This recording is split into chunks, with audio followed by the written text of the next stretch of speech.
Hello, everyone. My name is Matt Tranter, and today we're going to talk a little bit about self-talk and stress. And I apologize, I couldn't get the video to continue to work full screen. So unfortunately, I'm going to have to go through the slides this way, but you should all still be able to see everything. And it'll be a lot of talking points anyway.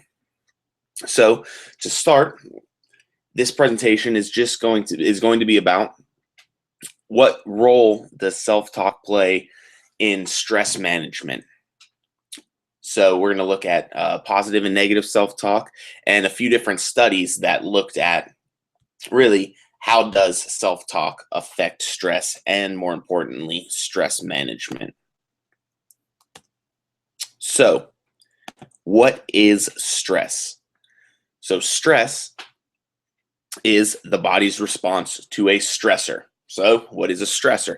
A stressor is anything that causes exertion by the body. And this definition was taken out of the lecture by Dr. Cleary this past quarter. So stress can also be real or perceived. So there can be something that is causing the body physical exertion, causing them the energy to be exerted, or it could be perceived and that you feel that the body is exerting energy because of a perceived stress. And this stress can also be physical or mental. Also, one important thing to note is that stress is cumulative. So when we don't deal with stress, we can keep adding on more and more stress. And this cumulative factor is really an important point in why we need to deal with stress. So that is our next slide, dealing with stress. Why? So again, during Dr. Cleary's lectures, we talked about something called psychoneuroimmunology, or PNI. And a quick overview again of what this was. It was that stress and our reactions and perceptions of stress can cause physical effects. It can cause us to feel sick. It can cause us to exhibit symptoms of a cold, of the flu, anything like that, where it's really this perception of all of this stress causing our body to lack the resources to continue to fight off disease, and therefore we show some symptoms. So that's one of the causes, or one of the things that stress can cause. Another is lower energy levels. So if we're constantly under stress, our body's constantly exerting energy, is having energy exerted onto it from the stress, our energy levels get low. And again, this is cumulative. So if we don't take care of it, we get into a constant stress state. And this constant stress state will just cause further problems. So how do we deal with stress? Well, there are a few different coping mechanisms that we've talked about before. And so the one that I want to focus on today is self-talk. So self-talk and stress. How does self-talk help us deal with stress? So one of the things that I myself do is use self-talk as its own coping mechanism, and that would be a passive coping mechanism. So when we talked about the differences between active and passive coping mechanisms, active would be more seeking social support. And so while self-talk could be viewed as a form of support, albeit you are supporting yourself, not seeking that social support, it could also be used as a passive coping mechanism. And I have a personal example of this. I usually use passive coping mechanisms when dealing with stress, and I will use positive self-talk to ensure myself that there's no need to worry. It keeps my mind off of the stressor. It allows me to get away and know that, hey, when I come back to this, I have the ability to do this. I don't need to worry about it now. I can remove myself from that stressor, calm down a little bit, and then come back ready to deal with that stressor. So It could also be a mediator for stress.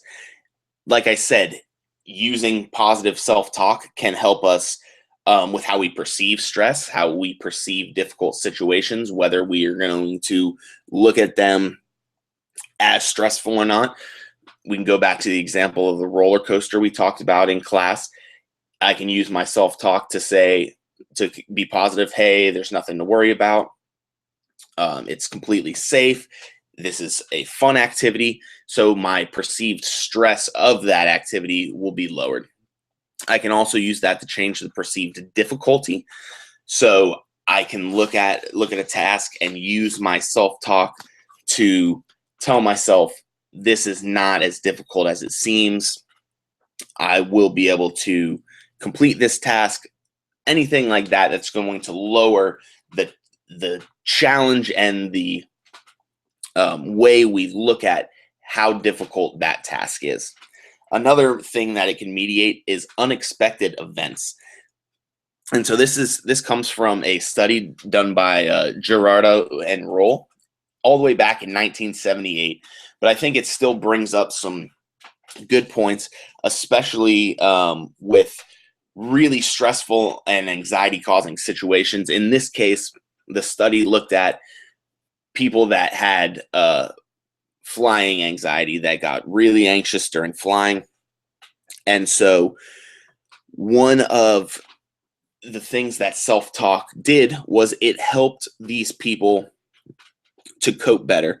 And the way the study was done, there was a intentional missed landing to serve as an unexpected event that would see whether the participants could help lower their anxiety through the use of self-talk. And the intervention groups that use self-talk showed lower anxiety for especially this unexpected event.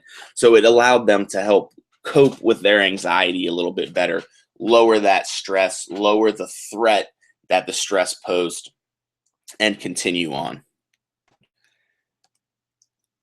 So with that, one important thing to note, and this was shown in a recent study by Sanchez and Carvalho, is that the task matters.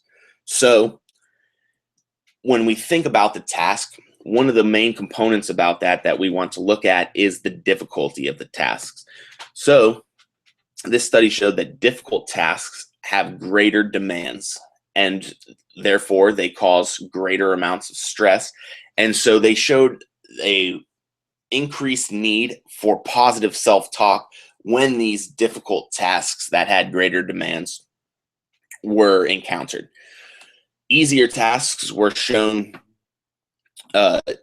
to provide more positive self-talk inherently, as the task was not looked at as threatening. So these negative views leading up to a task also were associated with more negative self-talk during the task. That is to say, if I had an exam in 3 weeks and I had the negative view that I would not do well on the exam 3 weeks out, then when I come to the exam, there is a greater likelihood that I'm going to use negative self-talk during that exam. So prepping yourself for a task even matters. They also showed that in general, self-talk is associated with specific tasks. So if I'm a more positive person in general, my self-talk is going to be more positive during the task. So this shows us that being able to use self-talk throughout daily activities or leading up to an event helps to mediate our self-talk during that event, which then helps to alleviate some of the stress associated with that. So even some of the results of this study showed that those that in an academic setting that had failed an exam demonstrated more use of negative self-talk and less use of positive self-talk. So not only were they just not using self-talk, they used negative self-talk, which had a negative effect on their performance, as opposed to those that passed that showed greater use of positive self-talk. So what do we say to ourselves? And a study by Cross and a ton of other researchers in 2014 showed that what we actually say to ourselves matters. And this was even in some of the smallest things that we can think of. And one of those things was the use of pronouns. And they actually showed that the use of non-first person pronouns, he, she, instead of using I, or the use of one's own name, so kind of referring to myself in the third person, saying, Matt, do this or that, actually showed more effectiveness. So they showed that using one's own name in place of first person pronouns helped to reduce distress and maladaptive behavior following two specific events that they studied. These were one study was stress associated with making a good first impression, and another study was stress associated with public speaking. And so debilitative stress was shown to be lowered during the moment with use of positive self-talk that used one's own name or non-first person pronouns, and there was less maladaptive behavior after these situations by using this kind of talk. And one of the good things about this was even shown for vulnerable individuals. So those individuals that have high anxiety, that do not deal with stress well, were also shown to have greater effectiveness when using non-first person pronouns or one's own name as opposed to something like I. So one final note is that perception may not be reality. And so one good thing about positive self-talk is that it helps keep us positive. It helps us view things in a better light, view things more as a challenge than a threat, allow us to perceive the stress differently. And so this is a good thing. It helps us feel good about ourselves. It helps us hopefully cope with this stress better. And this was shown in a breast cancer study in 2011, where women were placed in a workshop on positive self-talk. And afterwards, they were studied to see if they really understood positive self-talk, when they used that positive self-talk, and if positive self-talk helped them in coping with this diagnosis and treatment. And so these women were shown to view the workshop favorably, and that they learned how positive self-talk works and could recognize why it would be used. They said that they began to use positive self-talk in everyday life and found that it did have an ability did have an impact on their ability to cope. So personally, these women felt like positive self-talk was having a positive impact and was allowing them to cope better with this stress. Unfortunately, the study showed that there was no statistically significant differences between the intervention and control groups. So, while there may have been small differences, it wasn't anything that was worth noting. But it is interesting to see that even having this positive self-talk allows us to perceive that we are under less stress. And if we go back to one of the first slides, perception definitely plays a role in the stress that we feel and how this stress affects us.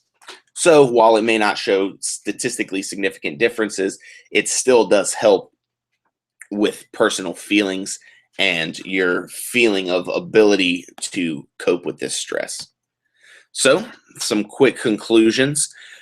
We showed that stress can affect daily health and energy and should be dealt with accordingly. We showed that it was cumulative, and so by not dealing with stress, it just exacerbates the problem. Self-talk can be used as a coping mechanism to alleviate stress on its own. similar to the example that I gave where I use my self-talk to distance myself from a situation so that I can regroup and come back and actively pursue this stressor. And it can also mediate stress in it can change how we perceive stress. It can change how we perceive a situation, whether or not we feel we have the ability to cope with it or not. We also showed that difficult tasks have a higher demand for self-talk. So when you view something as difficult, it's important even beforehand in actually doing the activity or the situation or whatever, that we look favorably upon the task and that we use positive self-talk to help prime ourselves to be able to use that positive self-talk and mediate the task when it actually occurs. We also showed that using non-first person pronouns shows greater effectiveness. It allows the person to distance themselves a little bit from the situation. And so by using third person, the stress was shown to be lessened. However, these results may not always be statistically significant, though they may show benefits personally. So in how we view ourselves, how we think about situations, how we perceive this stress. We also have a few references at the end here for some of the studies that were talked about. I hope that you guys learned a little something about positive self-talk and how it can affect our stress management. And I hope that you take some of these points and help and use them to apply to everyday life, and so that you can mediate your own stressful situations. Thank you guys, and I hope you enjoyed.